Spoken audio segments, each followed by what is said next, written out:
अफगाणिस्तानमध्ये तालिबान्यांचे सरकार आहे। तालिबानी म्हणजे दहशतवादी आणि त्यांनी शस्त्राच्या जोरावरच अफगाणचा ताबा मिळवलाय। त्यामुळे अद्यापही जगातल्या मोजक्या काही देशांचा अपवाद वगळता इतर कुणीही अफगाणच्या तालिबानी सरकारला मान्यता दिलेली नाही। भारतानेही तालिबान सरकारला मान्यता दिली नाही, परंतु भारताचे अफगाण सोबत तसे चांगले संबंध आहेत। मंत्री स्तरावर या दोन्ही देशांमध्ये बोलणी सुरू असतात आणि आता तर या तालिबान सरकारचे परराष्ट्र मंत्री आमिर खान मुत्ताकी भारताच्या दौऱ्यावर आले आहेत। ते इथे आले आहेत याचा अर्थ एकतर भारताने त्यांना आमंत्रित केलं असावं किंवा त्यांनी भारत भेटीची इच्छा व्यक्त केल्यानंतर भारत सरकारने त्यांना इथे येण्याची परवानगी दिली असावी।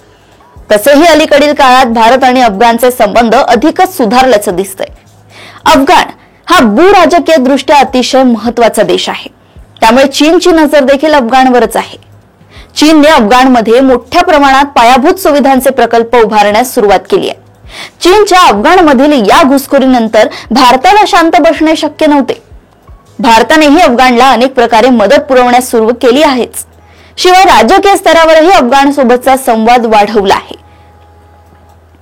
त्यातच अफगाण आणि पाकिस्तानमध्ये अलीकडील काळात मोठे वितुष्ट आलंय।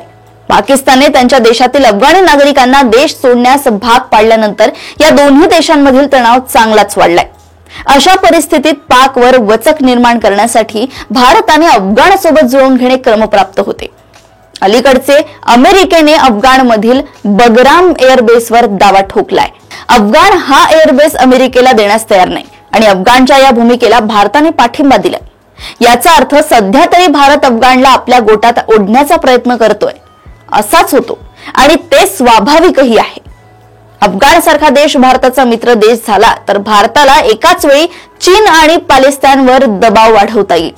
तुर्तास शत्रूचा शत्रू तो आपला मित्र ही नीती भारतानं स्वीकारल्याचं दिसतंय। अशाच घडामोडी व अपडेट्स मी ऐश्वर्या तुमच्या समोर घेऊन येत राहील। तोपर्यंत तुम्ही बघत राहा देशोन्नती। नमस्कार।